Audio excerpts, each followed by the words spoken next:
This podcast is sponsored by nobody.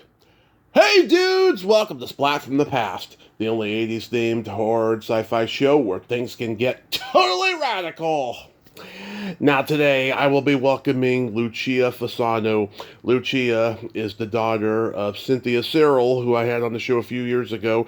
Her and her late husband John Fasano were behind such horror classics as Zombie Nightmare, Rock and Roll Nightmare, Black Roses, The Jitters.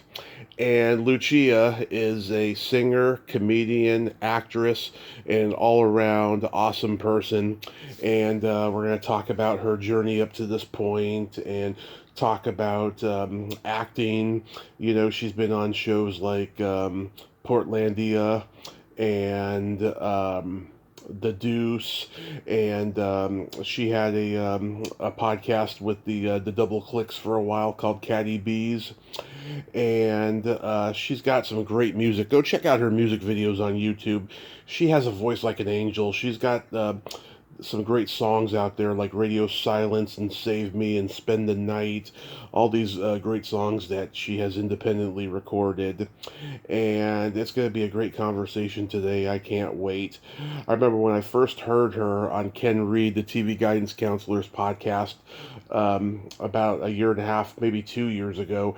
I was like, oh my God, she is awesome. She is funny. She is well read. She's an old soul. I'm gonna have her on the show, and it's finally gonna happen. We've been trying to make this happen ever since, but it's gonna happen today, and I cannot wait. Also, I got three rest in pieces to do today, unfortunately. Rest in peace, Greg Kinn, fellow Bay Area guy, one of my favorite musicians growing up. That Jeopardy video was a huge staple of my life, and everybody who saw it on MTV back in 1983, the year I was born. Only a year ago, I talked to Greg Douglas, his one time guitarist. Greg was a genius. I also listened to his radio show with my dad growing up on the way to school, even though we didn't agree with his politics. Rest in peace, Peter Marshall, one of the great game show hosts who hosted the classic era of Hollywood Squares. Man, he he was around for a long time, that guy, and it's going to be sad that he's no longer going to be with us. Go listen to his interview on Gilbert Gottfried's Amazing Colossal podcast. It's hilarious. Also, rest in peace, Jenna Rollins, one of the great actresses and the wife to John Cassavetes. Quite frankly, I thought she passed 20 years ago because I hadn't seen her in anything lately. One of my earliest movies that my parents took me to at the drive-in was Light of Day with Joan Jett and Michael J. Fox, and she was in that. And she was in so many classics: The High Cost of Loving, 2 Minute Warning, The Brink's Job, Tempest, Fairy Tale Theater's Rapunzel, which I loved as a kid, and The Notebook. It's so sad that she's gone now. She was just a fantastic actress. It's sad that she's gone now. Rest in peace, Jenna Rollins. So yeah, here is my interview with Lucia Fasano.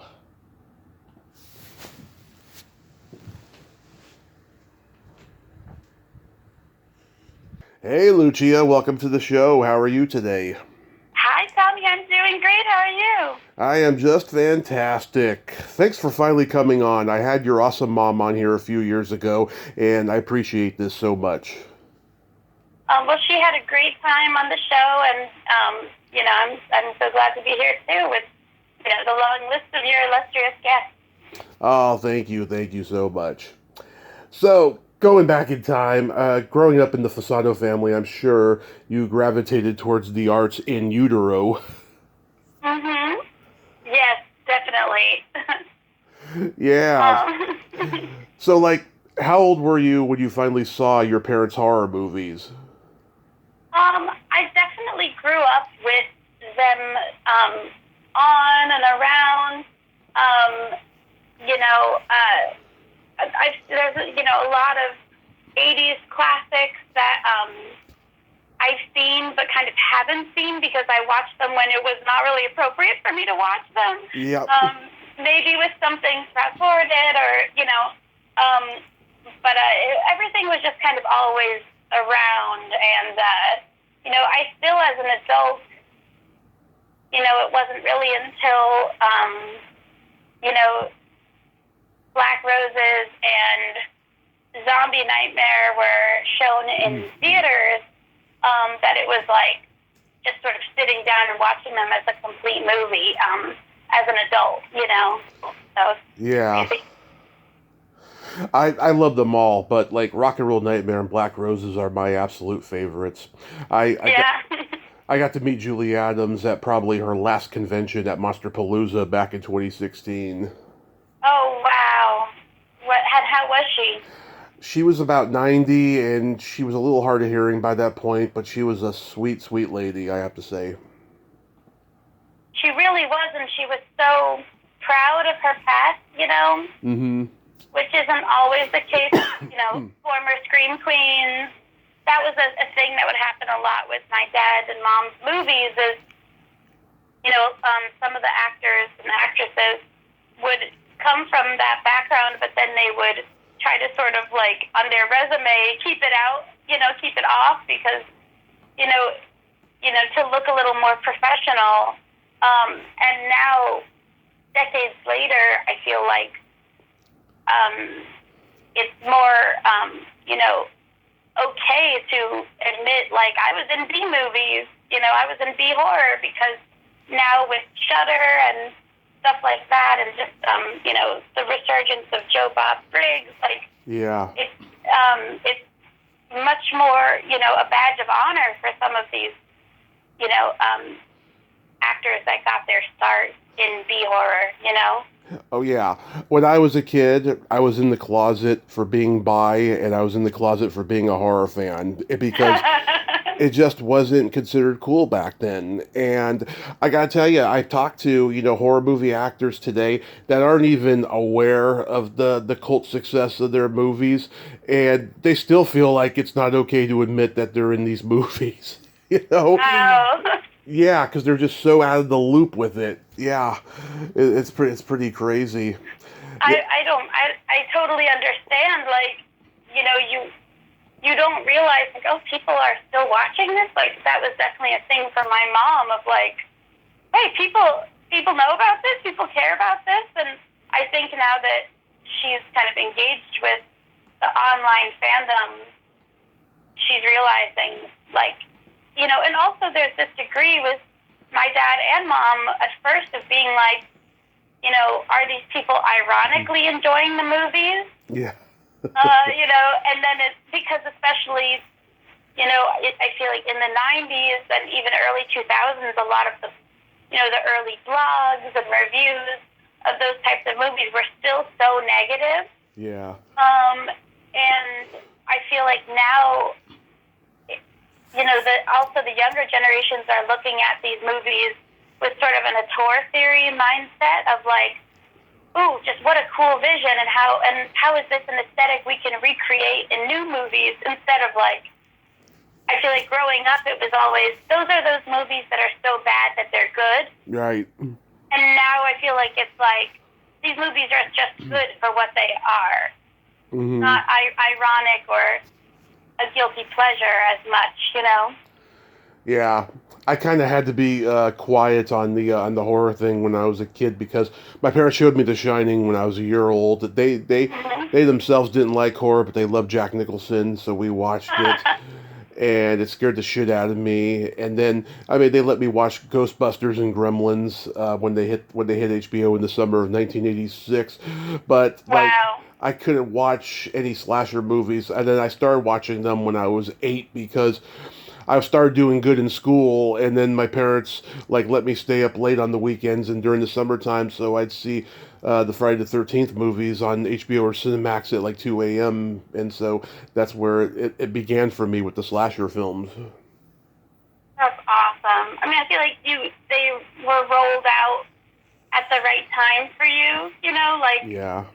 where, I feel like too much blood and gore when you're really little. Yeah. I feel when you can't tell, like, is this real? Is this? I think by the time you're 8 or 9, like, kids nowadays are just inundated with much more violent stuff, Yeah, well, my dad is so squeamish at the sight of blood that my parents both thought that I was just like him, that I was going to be sick if I saw a slasher movie. But no, I have a high tolerance for watching blood. I have a high tolerance for watching Dr. Pimple Popper, like anything gross. Like I don't mind, It's just I don't know. I'm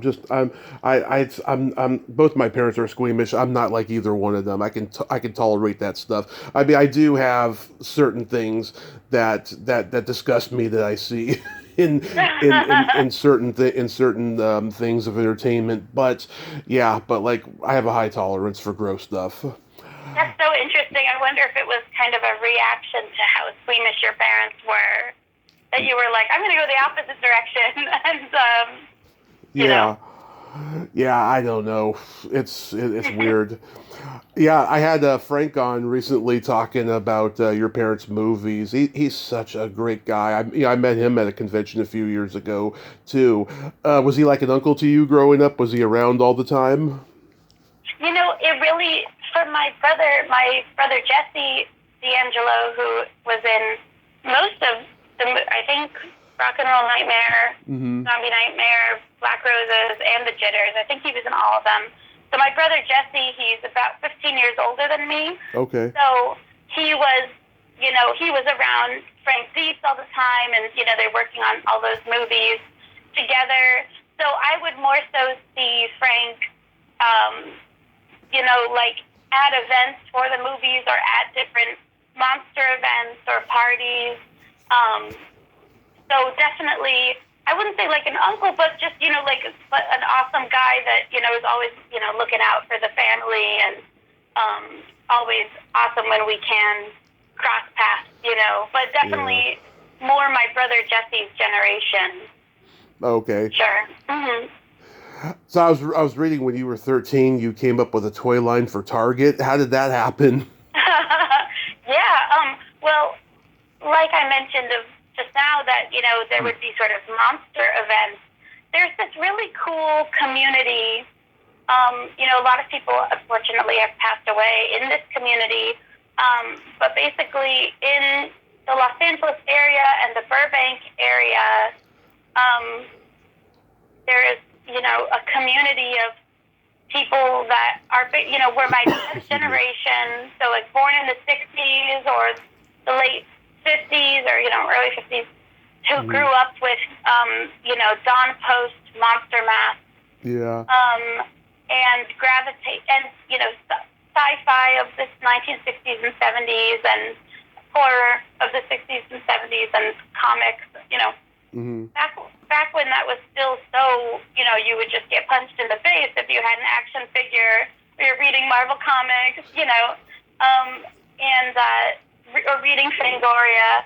So those people that gravitated to LA, and either started working in the entertainment industry, making monster masks, making special effects, writing it, acting in it, they sort of formed a community of basically horror fans that, would buy and sell each other's monster masks and action figures, and meet up and talk about it, and, meet up at the model conventions. So I went to a lot of that when I was a kid, and a lot of that really grew into stuff like Monster Palooza. What's the other one that's every year in LA? There's a lot of them. Oh, Midsummer Scream. I'm thinking of, and also, maybe I'm thinking of Monster Palooza, but all of those, like, a lot of those people kind of helped start those conventions and tabled at them, and it was almost like this underground network of where you could get really, really cool, both vintage collectors items in, of sort of 60s, 70s horror ephemera and sci-fi ephemera, and then also a network for artists, people that either do hair or sculpting or painting, or makeup effects, a way for all those people to interact and also commission pieces. So So it was just a really cool, interesting community and mixture of people. And, you know, a lot of those people were close friends of my dad's. And I'm on a tangent. My toy line for Target. So my dad became friends with Matt Post, who is Don Post, known as the inventor of the rubber Halloween mask. Oh. He's Don Post's grandson. And so my dad and him became friends, and my dad was this incredible artist. So he started designing monster masks for Matt Post, almost as a hobby and just a passion of his.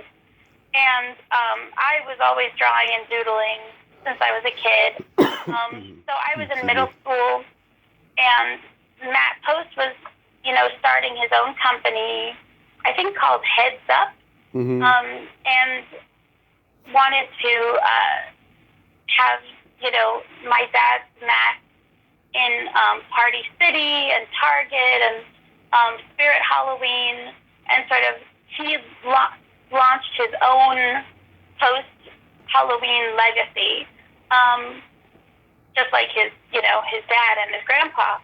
So my dad started designing masks, and, you know, growing up, we would all just draw together and share ideas together. So then my brother, John Cody, would, you know, start drawing his own mask designs.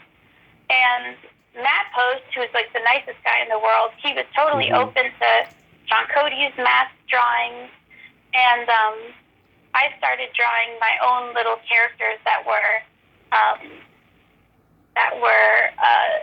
like sort of goth, because of course I was goth because it was middle school, you know, goth and emo. So I started drawing like a skeleton guy, a witch girl. You know, the skeleton guy was wearing skinny jeans and Vans, like what was very in at the time, around like 2005. And it was basically like before Monster High existed. The idea was like monsters in high school, so basically like Monster High. So I drew a bunch of monsters as teenagers. And so Matt Post really liked them, and my dad really liked them. So they made some prototypes of those characters. They were sculpted like in China in a factory. Made some prototypes of hanging decorations. So they kind of look like dolls, like they were kind of toys you could play with. They were just sort of like Halloween decorations. So they were for sale at Target, I think for a couple of years. I'll try to find a picture of them. I still have a few, but they were sort of big foam hanging. They made two of mine. They made the skeleton with the little T-shirt and the skinny jeans and the Vans. And then they made a witch, which I had mine as like a cute, almost kind of sexy, cool teen girl witch. And, you know, they were like, no one's going to buy this. We have to make her green and a little scary. So, you know, so I designed a couple more things after that, but I don't think they were ever made. And then my brother, John Cody, who is like a voice actor and an artist and writer, he also designed some, like a pumpkin guy and like a goblin guy. So, and then a couple years later, we discovered that one of my hanging skeleton guys was featured in a porno. Nice. It was in an episode of Bang Bus that was, I guess, Halloween themed. They just put some decorations up so while these people are banging in the Bang Bus, you can just see my little skeleton guy hanging, you know, swaying around. If the skeleton guy's a rockin', don't come a knockin'. I'm a little disturbed that that toy was made by a kid, but that is awesome. At least you have a little bit of, you know, infamy there. Yes, exactly. They didn't know when they bought it. Oh my God! So did you get like royalties off of that later? No, with any of that stuff, like and same with, with my parents and their cult horror movies, like a lot of that stuff, like you get paid once and then, that's all you see of it. But hopefully that's so gonna cool. hopefully that's gonna change soon. But yes, I hope so too. Yeah. Oh my God, that is crazy. So did you do school plays or community theater growing up? Yeah, I did. I was always involved in performing arts since I was really little, and so would go to theater camp and write my own little plays I put on with my friends. I also did some child acting as a kid, so I'd go on some auditions, and I was in. I played the Legend of Butch and Sundance. Yes, so that was my dad's other western that he did. I think for Hallmark Channel. So I have basically like a cameo where I say one line. The Cantina Girl. Broken Spanish. Yeah, Cantina Girl. And they dyed my hair black and they put me in kind of rags. So that was really fun. And when I was 5, I played like the Grim Reaper in a movie with the guy from 6 Feet Under. It was just one scene. But so that was really fun, and I used to brag as a kid, like I got to stay until midnight, making a movie. So yeah, so performing arts has always been a big part of my life, for sure. Yeah, another guest of mine was in the Legend of Butch and Sundance, Susan Rutan from L.A. Law. Oh, really? Yeah. Oh. I wonder did she say who she played? Yeah, let me look that up.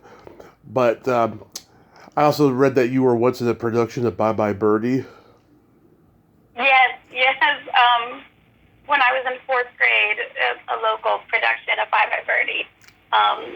So I played the part of Rosie, which was very fun. Yeah, I love that classic movie with Anne Margaret and Paul Lynde and Dick Van Dyke. Yeah. And when I did it, my Uncle Justin, not my real uncle, but like an uncle to me. He's an amazing photographer who did like all the pictures for Get Out. Like when you see the poster of the guy sitting in the chair, or when you see him like floating in in the negative space and stuff. What, in Get Out? Yeah, he did Get Out and a ton of movies, and all of the Baby Yoda pictures from The Mandalorian was all him. But so my dad mentored him, and he became a photographer. And so he was doing photos for Scrubs, and Dick Van Dyke was a guest on it, and it was right when I was doing Bye Bye Birdie. Right. So he asked him, he said, like, oh, my niece is playing Rosie, will you sign this picture? Or, and so Dick Van Dyke held up a picture that said, good luck, Lucia, and Bye Bye Birdie, and took it for me, and so it's one of my treasured. Yeah, oh, I love that. Yeah, he was at my first he was at my first Monsterpalooza, the same one I met Julie Adams at, just walking around, and I didn't know about it until later. I went on Facebook. I was like, oh my God, I could have met Dick Van Dyke. Oh my gosh. Yeah, that's so cool that he would just go as a guest. I know that he loves Halloween and throws these lavish Halloween parties. Yeah. Where everyone dresses up, and so it's cool that he was It's happened a couple times with me. There's another time Slash was there and I didn't see him, and I found out later. One time I went and someone had a really convincing mask of the guy from The Walking Dead. What's his name? The lead from The Walking Dead, Norman Reedus. Oh, okay, yeah. And it was so scary because it was very uncanny valley because it looked just like Norman Reedus was walking around. But you were like, wait a minute, something's off with his face. It was very scary. Susan played Mrs. Place on The Legend of Bush and Sundance. Oh, nice, nice. That was her character's name. This is such a small world. Yeah. What was Dr. Shocker's Halloween Spooktacular? That was something that Dan Roebuck, the actor, Yeah. he was recently in The Munsters as He was Jay Leno in The Late Shift. Yeah, he was Grandpa in The Munsters. Yeah, so he was a close friend of my dad's, and he put on he did a lot of things for basically their monster mask community. So one of them was this big. He had this character. I mean, I guess he still does. Dr. Shocker. That's like his sort of crypt keeper, persona, and so he put on this really fun event in Hollywood. I think at the Alex Theater. That was just like this really fun Halloween variety show. So I took pictures for that and just helped out with it. And I think he made a movie of it. So that's what that is. Yeah, I know Marsha Dietland from Return of the Living Dead too. She owes her whole career to Dan Roebuck because they went to college together and she got so many roles because of him. They've been in probably 6 or 7 movies and stuff for in the last 40 years. Like, she said his name a lot during our first interview. She just owes it all to him. Yeah, it's a really small community, and where all those people kind of collaborating with each other constantly and helping each other out. And Dan has been in several of my dad's movies, I think, and it was just always, such a thrill for my dad to be able to collaborate with his friends. And one of his movies, A Family Lost, had Dan Roebuck as the bad guy. It was like a Lifetime or Hallmark movie, and then Thor was in it. Thor. Yeah. They filmed it in Canada, where they filmed so many movies of my dad. So my dad was able to get Thor in there as the evil henchman of Dan Roebuck. So that was, really fun for my dad, and to get to work with his close friends. Yeah. So you attended Portland State University. At that time, was Portland still Portland before it became the conservative shit show that I've heard it's become? Portland was still Portland back then. I mean, I think that I was part of the Portland becoming, a bunch of transplants and too overcrowded and too popular, because, when I moved there, it was sort of in a transitional period, but, it's changed a lot since then, apparently.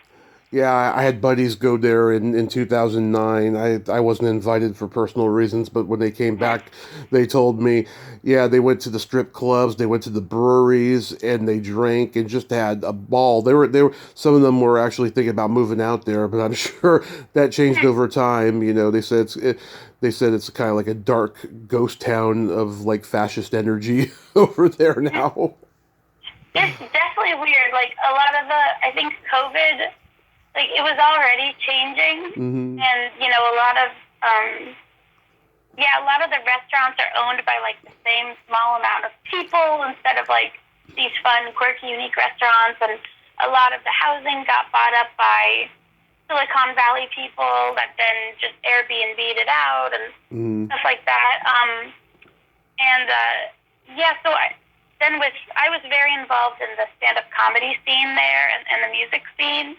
And so then when COVID happened, I had already moved back to LA, but all my friends still in the comedy scene said that it got very, so many venues and bars shut down, and couldn't afford to keep going, and So it became kind of, spread out, and it's just not what it used to be, for sure. That's sad.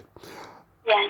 So it might rebuild, though, something better. hopefully. My dad lives in Marysville, Washington, and my uncle, he lives close to Portland, and he's going to go out there and visit him soon. And I'm sure he'll tell me, if he sees anything weird over there. Yeah. The good weird or the bad weird? The bad. So you started doing stand-up when you were in Portland then? I did a little bit when I was in LA. We used to live right by the Meltdown, Meltdown Comics, which is now demolished, I think, which is so sad. But I got started at the open mics in LA. I would go to a lot of shows with our friends, which was really cool because you could go see somebody like Patton Oswalt for free in a Chinese restaurant. Love it, yeah. So, yeah, I almost went to one of his free like Chinese restaurant shows back in 2016. Oh my gosh! Where are you based again? Well, at the time I was in San Francisco. That's where I was my whole life. But I've been in Modesto for the last year and a half. Oh, nice. Do you like it or? It's hot out here. There's just no excitement, but it keeps me out of trouble. So I hope I get some excitement, in the next few years or so. I'm ready again. I'm just, I'm in my early 40s now, and I think I've done enough reflecting, and I've been doing this podcast 7 years now. It's just I'm ready to live life again. Yes, definitely. Get back out there. Yeah, but I watched one of your videos. You're talking about the Italian body horror thing, and about starting your period and stuff like that. It was pretty funny. Oh, thank you. Yeah, I definitely used to do a lot of jokes about that kind of thing. Yeah, it was sort of like even at the time of when I was doing stand-up, which was just, in the last decade, it was still very shocking to be talking about stuff like periods and stuff, and now I feel like people are more used to it now, Yeah, I mean, I did it in San Francisco for 10 years, and then woke was starting to come in. I walked a lot of crowds after a while. I'm very smutty in body. That's my style. And I do one-liners. I'm not a story guy. I miss jokes on stage. I'm so tired of watching therapy sessions and stand-up. It's getting to be so boring now. Yeah, totally. I wouldn't be surprised if there's a resurgence, I feel like everything goes in those kind of cycles of what's in style, and then I'm seeing some things that feel like they're kind of looping back around. There was a guy I saw on YouTube about a decade ago. He was very popular in England, and he's an American guy. I hope he comes to America and becomes famous out here, and a lot more people spawn from him. He's like a punster, and he's saying things like, people tell me I'm a plagiarist. Their words, not mine. He's saying stuff like that, and like, people think I'm out for revenge. Well, we'll just see about that. He was. What's his name? I don't remember his name. This was a decade ago. I'd like to find him though, but yeah, he was great. Yeah. Awesome. Who did you love growing up in comedy? I grew up definitely watching like old classics like the Marx Brothers. Yep. Me too. Charlie Chaplin. My parents really raised me on Mel Brooks, obviously. Yes, me too. Which there was that overlap of also Young Frankenstein or these. Blazing Saddles. What was that? Dracula Dead and Loving It. So it was like this, this person also loves, appreciates horror, and in westerns, and this person is very, very deep. Like, I was just talking the other day about how how much the producers is actually a very grounded kind of dramedy in some ways, about just the friendship of those two characters, and about sort of their midlife crises. So it was definitely like Mel Brooks was that introduction to like a thinking man's comedy, that there's something more deep going on than, Dumb and Dumber or whatever was popular when I was growing up. So I watched a lot of that, those older movies. I watched, we had these DVDs of the Sid Caesar Show and Yes. Show of Shows. Yep. You heard of that? Oh, I did a whole Sid Caesar and Carl Reiner routine in front of class one time with a friend. Oh my gosh. And he didn't know who the hell they were from Adam. I had to like teach him.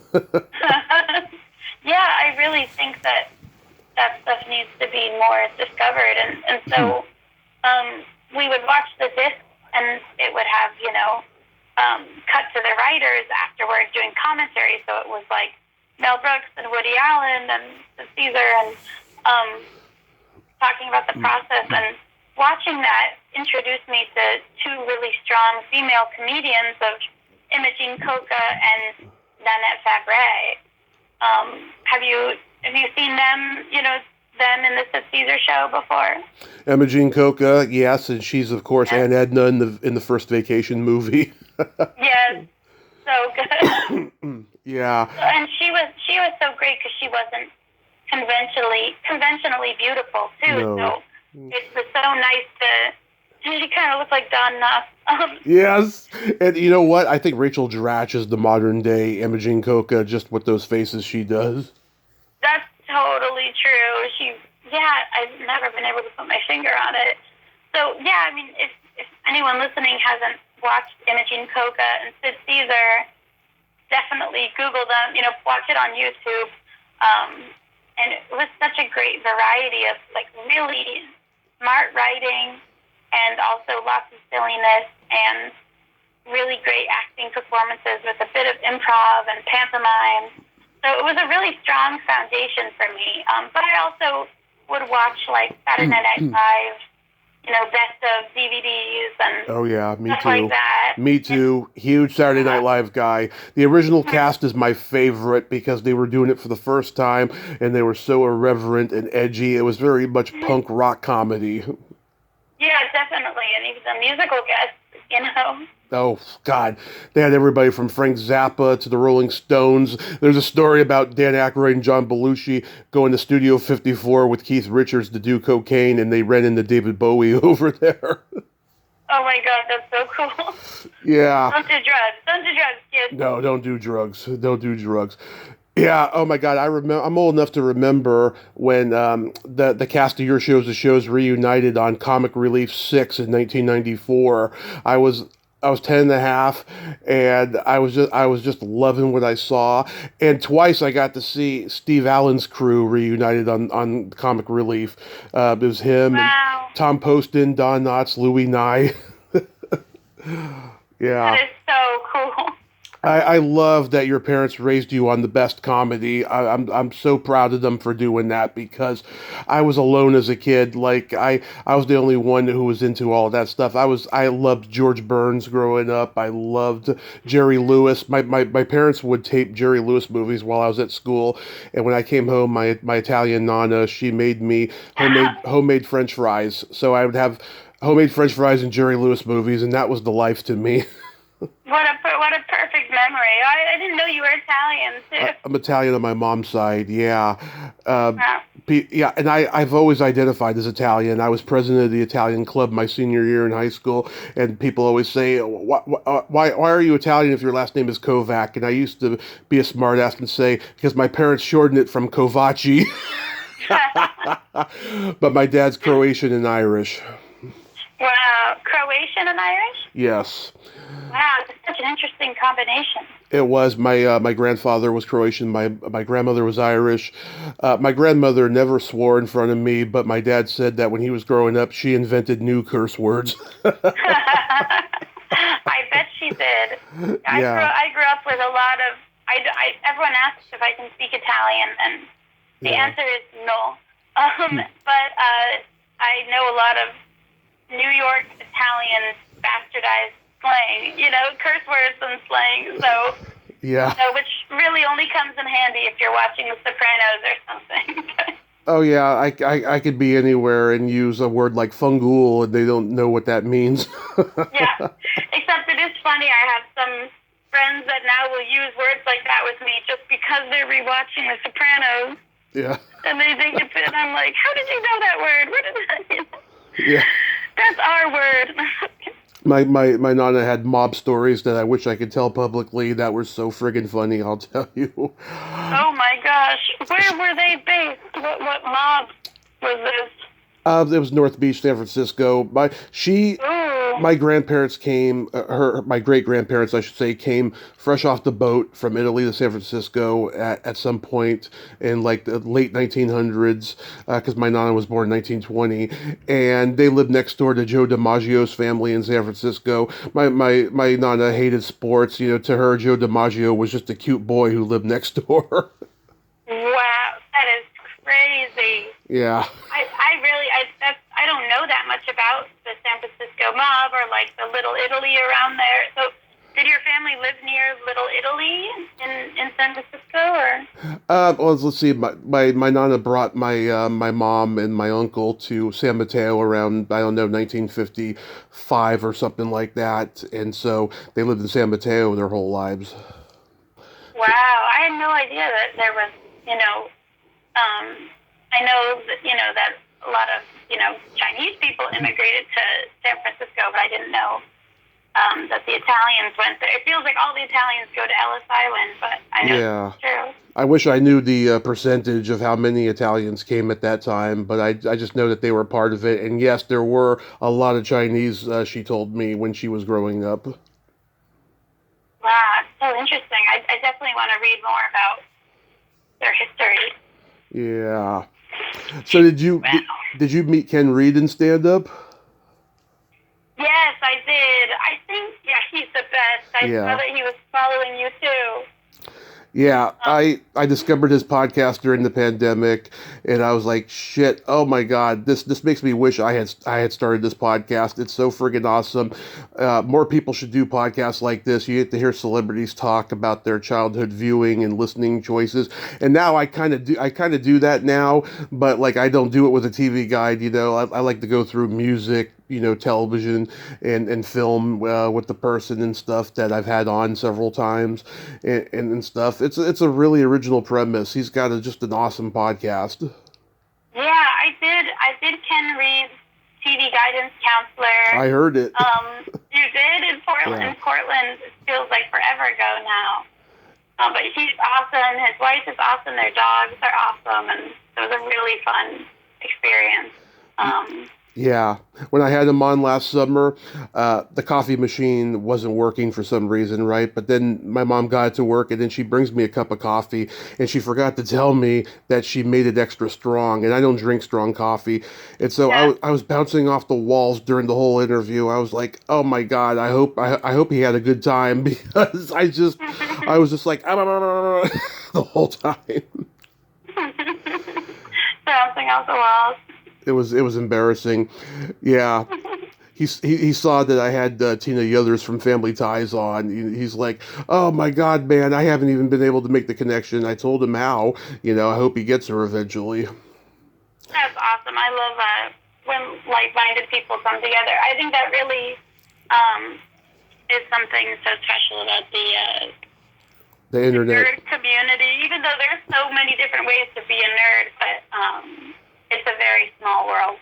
It is a very small world. It is, yeah.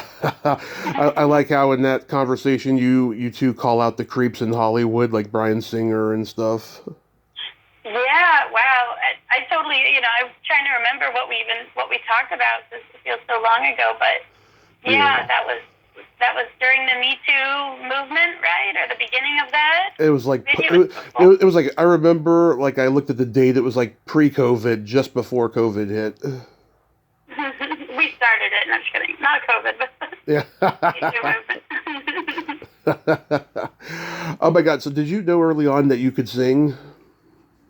Yeah, I just always was singing, and and surrounded by music, and so it was always something I loved to do, and grew up watching musicals and singing along to like Nightmare Before Christmas. Before I could speak, I was singing "Or Somewhere Deep" instead of "Somewhere Deep," Mm. um, and so yeah, just always singing, and then surrounded by professional performers, so they would say like, "Oh, she can really sing."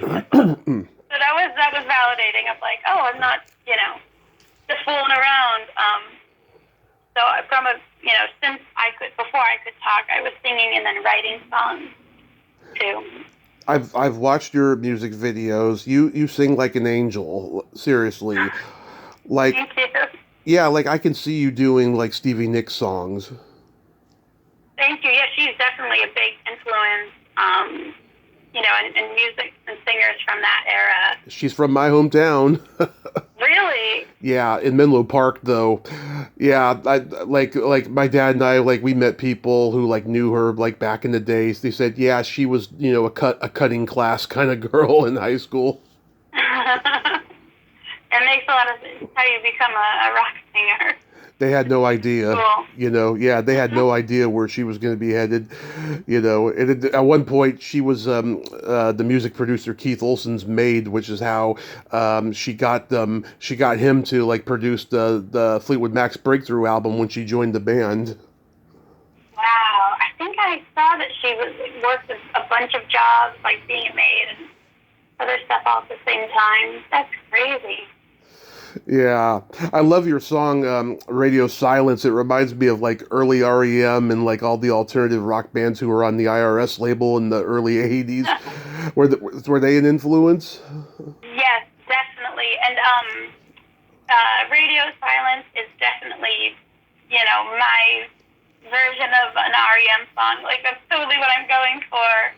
And I recorded it with Larry Crane of Jackpot Recording. Mm-hmm. He's an amazing guy. He'd be an amazing guy to interview. Mm-hmm. He started a studio with Elliott Smith. I don't know if you've ever listened to Elliott Smith. Sounds familiar. Yeah, he was like a total legend. And so I met Larry in Portland through stand-up comedy. I did a stand-up comedy show at his studio, and I was like, this studio is so cool. And I'm looking at all the records on the wall, the Decemberists and Elliott Smith, and just all these different people he worked with, and a lot of singer-songwriters. She and Him, which I get a lot of comparisons also to She and Him. So I reached out to him and was like, hey, I want to do my first record, and I want to do it really stripped down with me and the mandolin. So just being a mandolin player, that's already gets you in the REM, territory. Yeah. Remember that Bruce Hornsby song, Mandolin Rain? Yes, totally. I love that song. It probably plays on the radio more than The Way It Is. Yeah, I think so. I hear it on the radio all the time, more than The Way It Is. And those are both beautiful songs. That whole album is great. That first album, yeah. I've seen the Radio Silence videos, Save Me and Spend the Night. That's the one where you're under the covers, right? That one is the When My Eyes Are Closed. Oh, When My Eyes Are Closed. That's the one. Mm. Yeah. Yeah, those are pretty interesting videos. It's just you the whole time in different ways. Sometimes in color, sometimes in black and white. I love that. It reminds me of all the alternative rock kind of videos from like the late '80s, early '90s. Thank you. Yeah, that was definitely the goal of like, well, what can wanting to keep everything stripped down, and of course low budget. It was like, okay, what can we do with no budget? And just focusing on me and the songs. So it was definitely like, it's better to just get that out there than hold off and try to do something much more ambitious. So Yeah. let's just try to get the emotion across of the song, you know. Yeah. So you just turn on the iPhone and do it that way? Yeah, basically, you know, I was making a lot of videos like that in Portland with, you know, friends at the time. So, yeah, but I'm excited to hopefully branch out into different types of music videos soon, or just making my own stuff at home. At the time, it also felt like, is anybody watching these? And now with Instagram and sponsored ads, all I see are people's music videos on Instagram. So I'm like, oh, maybe I should try it again. Yeah, there's a lot of channels I've seen. They get like 100,000 to millions of views, and they take down all their early videos because they're embarrassed by them. Yeah, yeah, totally. So you never really know. I've taken down interviews that I'm embarrassed by, or I've went back and cut stuff. I totally get it. It just you evolve as you go along. The thing is, though, I don't think anybody really learns to. I don't think anybody really like evolves or change overall. I think people learn to finesse their flaws, is what they do. You know.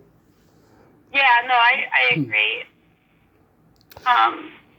Everybody's still kind of who they are at their core. Yeah, at their core, exactly. At their core. How did you become friends with the Double Clicks? We were in, there was overlap of the Portland comedy scene and in the Portland music scene, and sort of, I was doing a lot of stand up with, like, on sort of nerdy themed shows. Mm-hmm. So then I would be on shows with the Double Click. And so, there was already an instant connection and a lot in common, from there. So that was definitely how we started out. And you had that show with them, Caddy B's. Was that like a reference to Cardi B? It was actually before Cardi B, No. at least before Cardi B was famous. Mm-hmm. So that would have been really funny if that was the case. So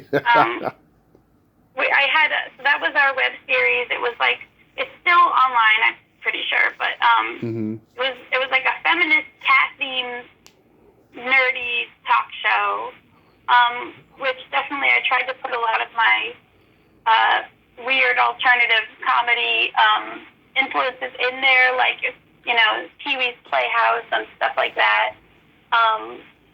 And we did that for a couple of years as just sort of a fun outlet from our different creative projects. Mm-hmm. And at one point when I was living in Portland, I got to introduce Weird Al at the Oregon Zoo. Oh, I'm so jealous. Yeah, it was during his Mandatory Fun show. Comedian Amy Miller asked me if I was able to do it. And it was like, yeah, of course.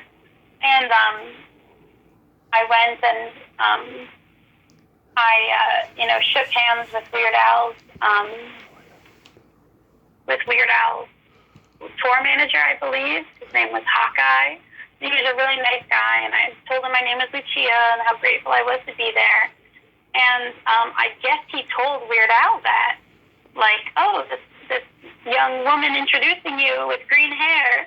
They had like dyed, Ramona Flowers type hair. Yeah. He was like, she's really, a fan, or she's, and she's nice. I don't know what he told Weird Al, but something like that. So then we got like VIP seats because I introduced him, which was so cool. Mm-hmm. And I just did, very minimal crowd work. And so then I sat down and the show starts, and several songs in, he does "Wanna Be Your Lover." Yeah, I love that song. Yeah, great song. His Beck parody, that's a very sexy. And he starts coming into the audience. And I actually just saw him do a Q&A recently where he said that this was his favorite, like, song to do with the audience participation. So that felt extra special. Like, wow, this is... So he comes into the audience, And he comes right up to me. He finds me. I wasn't even in my seat. I was somewhere else. Mm-hmm. But he, like, noticed my hair. And he puts his hand on my shoulder. And this is all on the big screen. And he sings, Lucia, hope I'm not being bold, but do you mind if I chew on your butt? Yeah. Has anybody ever told you you got Yugoslavian hands? And it was like Weird Al just saying my name back to me beautifully. Like, I was just wrecked for weeks. Like, it was just the coolest experience, and I was so, like, didn't want to clean my shirt, my shoulder.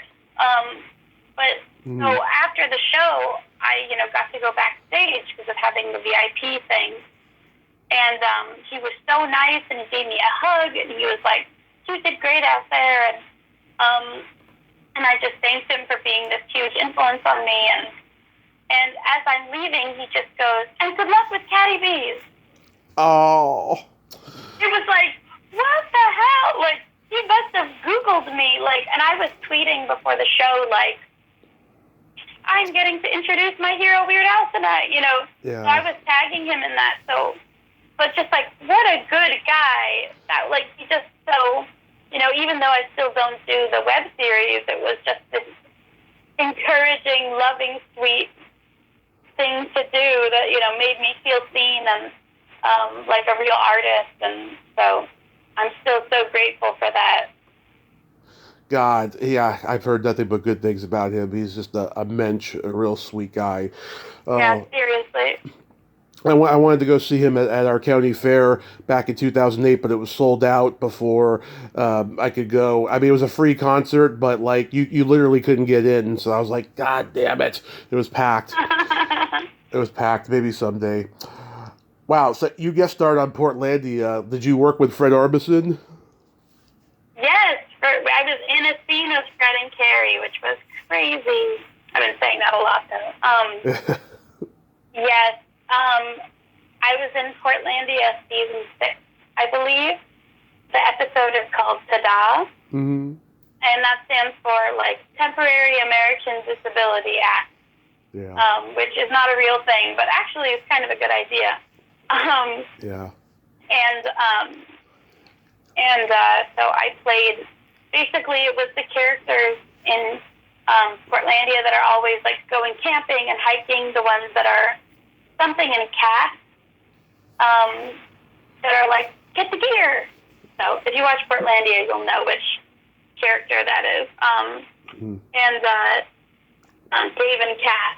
So the plot line of that episode of Portlandia is Dave and Cass are going hiking or something, and she injures her leg. Mary Brownstein from Slater-Kinney.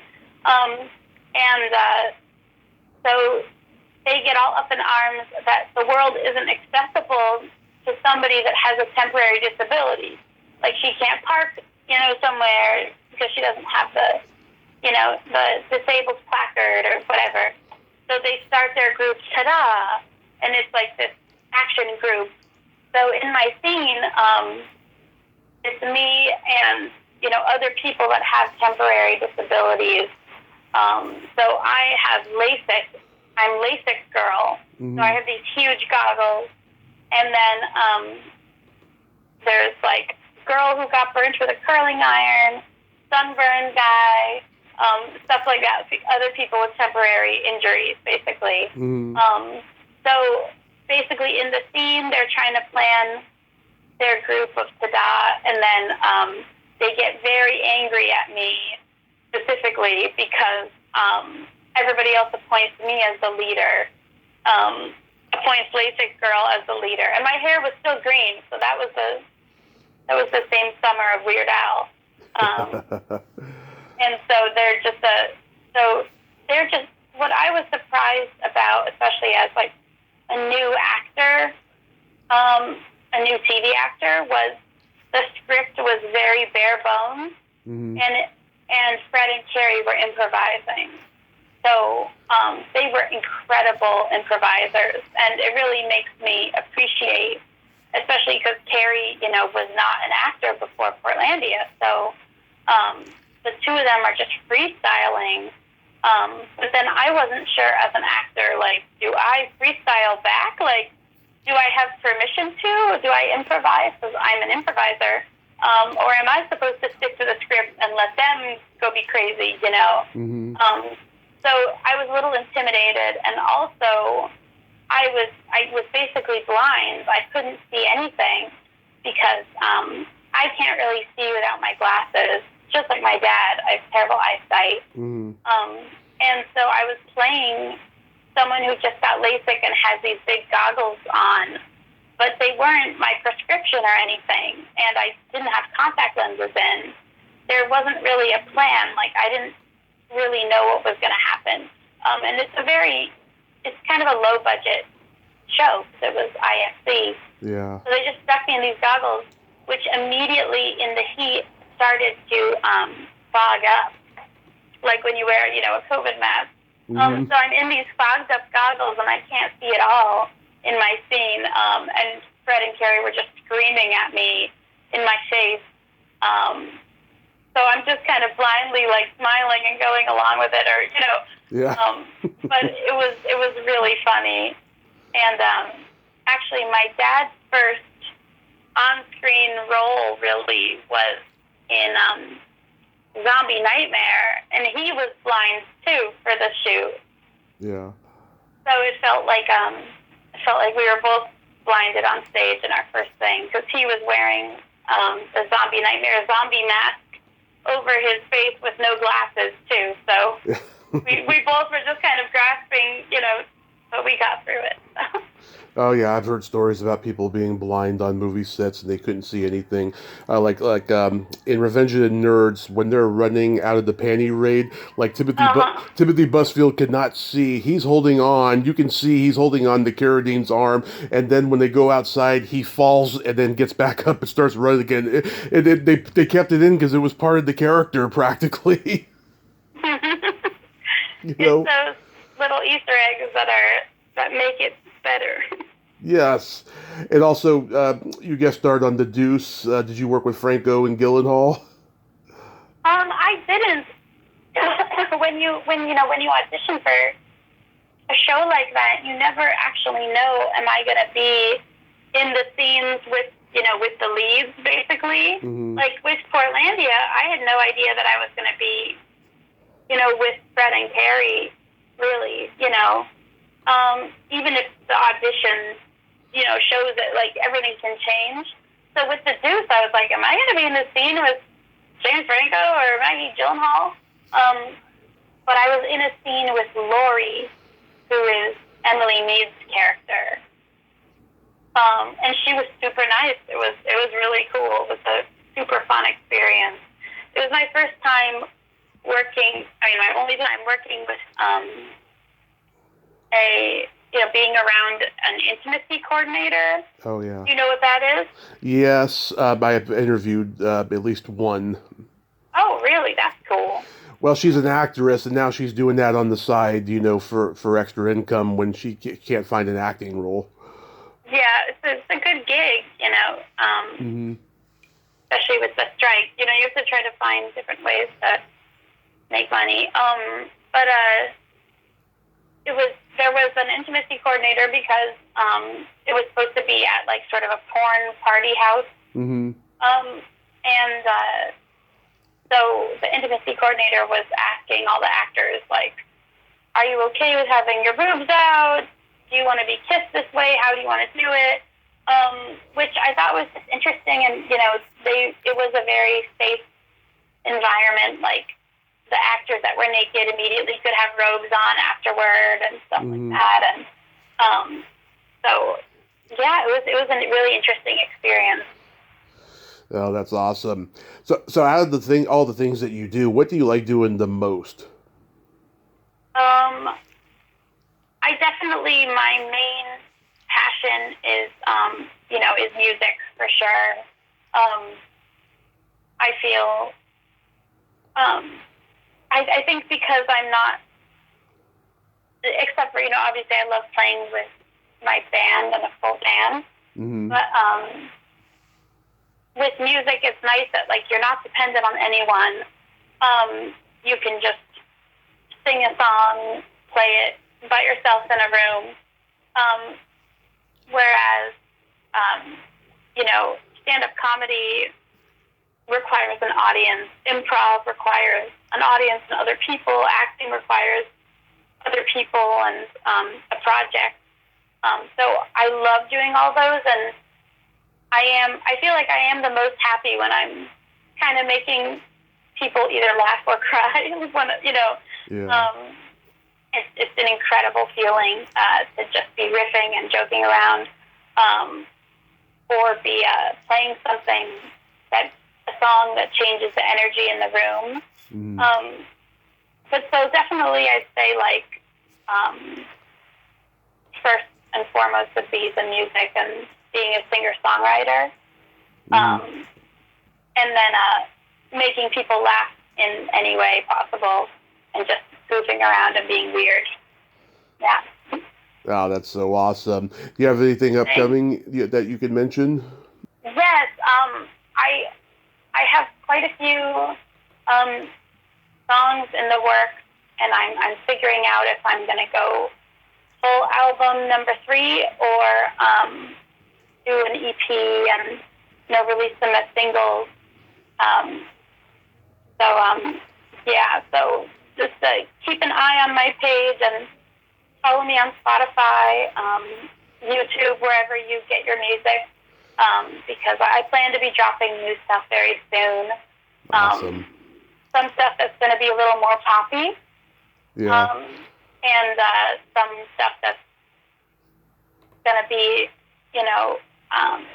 maybe a little more orchestrated. So, gonna keep an eye out for that. And how did the play go recently? I saw your mom posting about it. Yeah. Yeah, I've been working as a drama teacher with some amazing kids. So last year we did the plot like Gravy Thickens, and then this past school year we did The Christmas Carol and Alice in Wonderland. So that was a really fun experience. It definitely reminded me of, my dad directing things, and especially I feel like making a school play is very similar to making a B movie, because you don't always have a lot of support, and you're really scrambling with what you have, and people that have never done hair and makeup are doing hair and makeup. People that have never done sound are doing sound, like that, or lights, and you're throwing together costumes with what you have, and so it's a really cool DIY experience.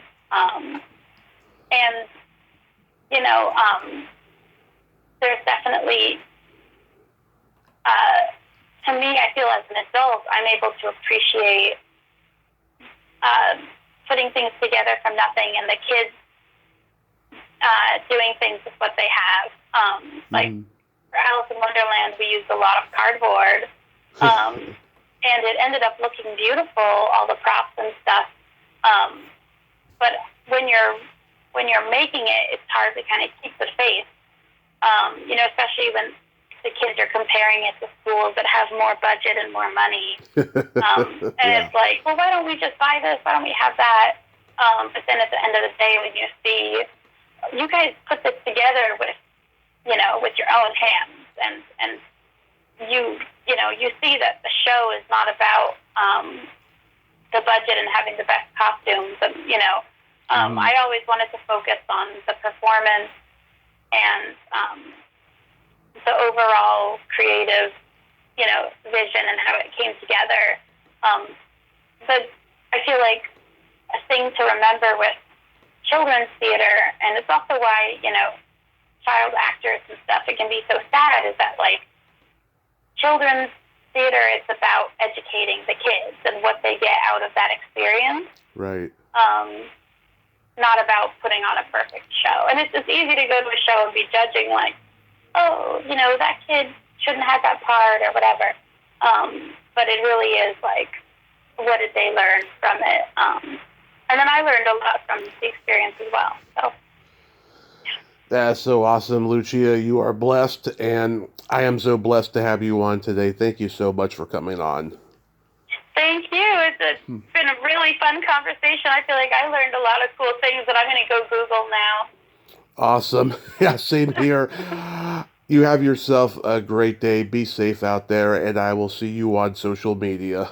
See you on the social. Stay cool, Tommy. Thank you so much again. Arrivederci. Arrivederci. Ciao. Well, there you have it. Lucia Fasano, ain't she a sweetheart? Oh my God, she was awesome. That was a great conversation. Cynthia, you raised a brilliant, brilliant child. She's like a prodigy. I really enjoyed that conversation. And go check out her YouTube channel, Lucia Fasano, and go follow her on all the socials. She is awesome and so talented. She's going to take the world by storm. Mark my words. She's awesome. Well, until next time, this is Tommy Throwback Kovac saying there's no shame in living in the past because the present sucks. Later, dudes.